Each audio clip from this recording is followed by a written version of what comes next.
6 August 2024 আমরা জানি এ সময় দেশের বিভিন্ন জায়গায় থানা জেলখানায় হামলা করা হয়েছে। তেমনই একটি জেলখানা চাঁদপুর জেলা কারাগার। দুবার এট এ টাইম 1 ঘন্টার ব্যবধানে দুবার এখানে হামলা করা হয়। কি এক বর্বরতা, যেটা না দেখলে বোঝাই যাবে না কি এক বর্বরতা।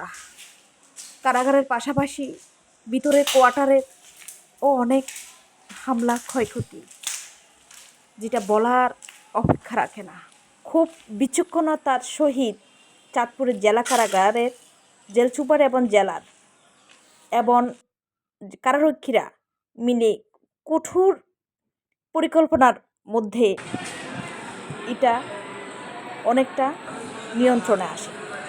কিন্তু নিয়ন্ত্রণে আসলেও আসেনি অনেক ক্ষত, ভিতরের ক্ষত বাইরের ক্ষত নিয়ন্ত্রণ। সে এক অন্যরকম এক দিন। আমি স্বাধীনতার অনেকগুলো বছর পরে জন্মগ্রহণ করছি। স্বাধীনতা আমি দেখিনি, এটা কেমন সেটাও আমার হয়তো বইয়ে পড়ছি, টেলিভিশনে অনেক কিছু দেখছি, কিন্তু স্বাধীনতার অনেক কিছু আমি উপলব্ধি করতে পারিনি। কিন্তু এক অন্যরকম স্বাধীনতা আমি দেখলাম বাংলাদেশে। সাথে সাথে দেখলাম অনেক আতঙ্ক, অনেক ক্ষত, যেটা পূরণ করা অতুলনীয়, যেটা পৃথিবীর বেঁচে থাকার দিন পর্যন্ত মেমোরিতে অন্যরকম একটা স্মৃতি বহন করবে। একদিকে যারা ডিউটিরত আছে তারা তাদের জীবন, তাদের দায়িত্ব, অন্যদিকে যাদের পরিবার নিয়ে আছে তারা শঙ্কিত ছিল।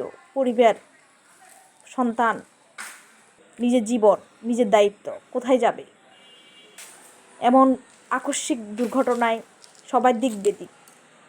তারপরও যারা দায়িত্বে ছিলেন ওনারা দায়িত্বে অটল ছিলেন। খুবই বিচক্ষণতার সহিত তারা তাদের দায়িত্বগুলো পালন করার চেষ্টা করছেন এবং সফলও হয়েছেন।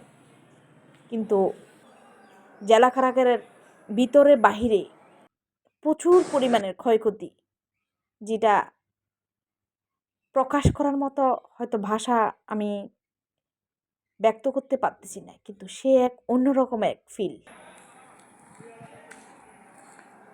অফিসারের বাসভবন থেকে শুরু করে কারাগারের অনেক ক্ষয়ক্ষতি। প্রথম ফটক ভেঙে দ্বিতীয় ফটক ভেঙে